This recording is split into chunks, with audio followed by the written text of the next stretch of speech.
Halo teman-teman, berjumpa lagi dengan aku Reno. Hari ini kita akan belajar mengenai aliran energi dalam ekosistem. Tahukah kalian makhluk hidup seperti hewan, tumbuhan, dan manusia harus melewati peristiwa makan dan dimakan antar sesama makhluk hidup untuk memenuhi energi kebutuhan mereka. Proses inilah yang kemudian membentuk rantai makanan. Apa sih itu rantai makanan? Rantai makanan adalah peristiwa makan dan dimakan antar makhluk hidup berdasarkan urutan tertentu. Urutan rantai makanan dibuat memanjang dan linier seperti halnya suatu rantai. Selanjutnya, ada peran makhluk hidup pada rantai makanan. Yang pertama, ada produsen, tumbuhan hijau yang membuat makanan sendiri. Yang kedua, ada konsumen, hewan yang memakan tumbuhan atau hewan lain.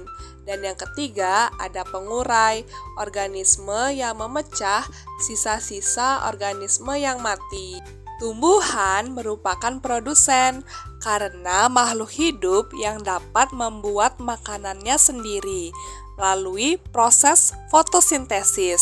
Contohnya ada rumput, pohon, padi, dan alga. Selanjutnya, konsumen. Konsumen terdiri dari 3 tingkatan. Yang pertama, konsumen primer atau herbivora, merupakan makhluk hidup yang memakan produsen atau tumbuhan. Contoh, kelinci, rusa, kuda, ayam, bebek, kancil, dan gajah. Kemudian, konsumen sekunder merupakan hewan yang memakan konsumen primer. Hewan ini biasanya pemakan daging atau sering disebut dengan hewan karnivora. Contoh, serigala, macan, dan buaya.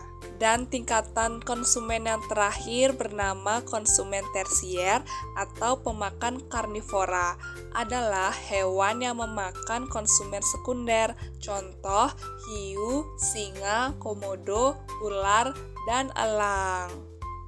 Selanjutnya ada decomposer atau pengurai, merupakan makhluk hidup yang mengurai sisa-sisa tubuh makhluk hidup yang telah mati dan menjadi unsur hara ke tanah. Contoh, jamur dan bakteri. Nah, di sini ada satu contoh rantai makanan. Pada rantai makanan tersebut terjadi proses makan dan dimakan dalam urutan tertentu, yaitu rumput dimakan belalang, belalang dimakan katak, katak dimakan ular, ular dimakan elang, dan jika elang mati akan diuraikan oleh jamur yang berperan sebagai pengurai. Selain rantai makanan, ada yang namanya jaring-jaring makanan. Adalah hubungan antar rantai makanan yang membentuk susunan lebih kompleks, di mana satu jenis produsen dapat dimakan oleh beberapa konsumen yang berbeda. Demikian juga satu konsumen dapat memakan lebih dari satu makhluk hidup. Di sini ada satu contoh jaring-jaring makanan. Pada jaring-jaring makanan tersebut, padi dimakan oleh burung dan tikus, demikian juga musang dapat memakan lebih dari satu makhluk hidup, yaitu burung dan tikus. Kemudian, elang juga dapat memakan lebih dari satu makhluk hidup, yaitu musang, tikus, dan burung. Dan yang terakhir ada piramida makanan. Piramida makanan adalah bentuk piramida yang menggambarkan jumlah produsen hingga konsumen tertinggi dalam suatu ekosistem.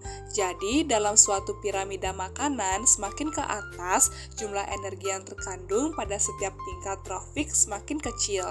Nah, itulah tadi materi mengenai aliran energi dalam ekosistem. Semoga pada pembelajaran kali ini dapat bermanfaat bagi kita semua. Sampai jumpa.